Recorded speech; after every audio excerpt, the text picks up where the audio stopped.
Hey guys, this is Vijay from UNBOXMATE. So, the Redmi K20 Pro has launched in 2019, and there is no doubt that it is one of the best flagship smartphones from last year. This smartphone has a brilliant spec sheet and is still available in Flipkart. So, the question here is that should you consider buying the Redmi K20 Pro? Is it worth buying in 2020? Well, let me answer this in today's video. But before that, if you're new to the channel, then make sure you hit that subscribe button and the notification bell icon for more and more amazing tech videos. And well, let's get started.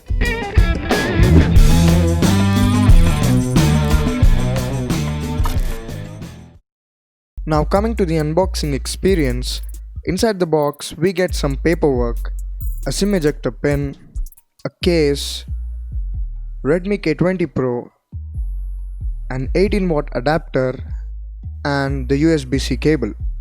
So the box contents are pretty much similar to what we see with the 2020 smartphones. There are three color options available for this smartphone: the glacier blue, flame red, and the carbon black.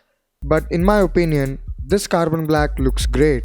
It has got the texture-like finish and is covered by the Gorilla Glass 5 to the front as well as to the back.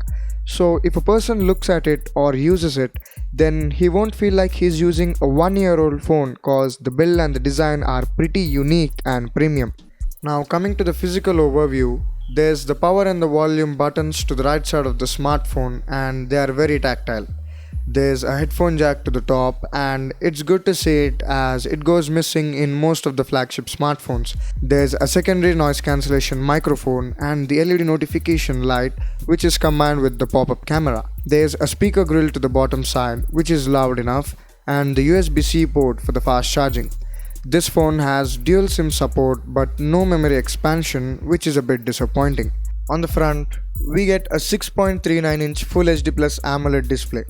This is a full screen display without any camera cutouts, and the viewing experience is simply amazing. In 2020, we have seen phones with the punch hole displays, but Xiaomi gets rid of those punch holes by giving the pop-up camera.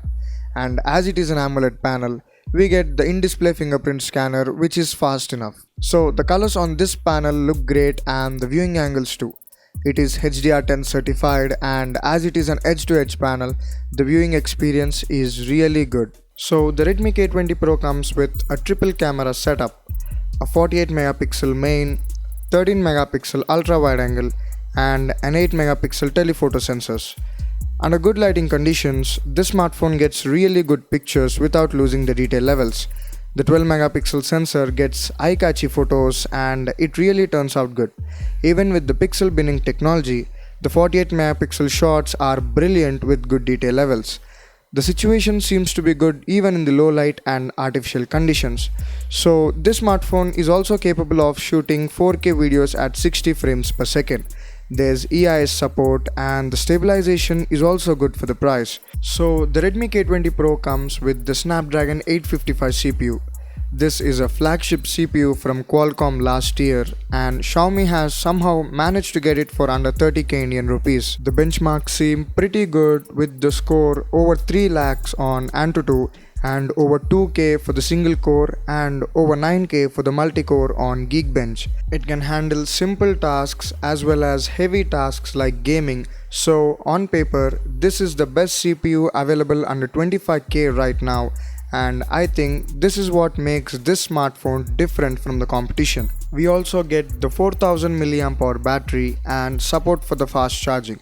There's 18-watt adapter in the box, which takes around 1.5 hours to charge fully from 0 to 100. This phone also supports the 27-watt fast charging, but you need to purchase the adapter separately if you want to enjoy those faster charging speeds. On software side, we get MIUI, which is Xiaomi's own skin, and it has many preloaded features. This one comes with MIUI 10 out of the box, but the latest MIUI 12 has been released by the company and you can update it as soon as you connect it to the internet. On paper, this smartphone has some brilliant specs and aggressive pricing, so looking towards it isn't a bad choice. So the first impressions are great for the price, and according to me, this smartphone is still the best choice in 2020 as it has got pretty much everything that a user wants. But I'll be testing the smartphone for a bit longer and will share my thoughts, so stay tuned for that. And also, if you enjoyed this video, then hit that subscribe button cause it really encourages me in bringing up some amazing tech videos.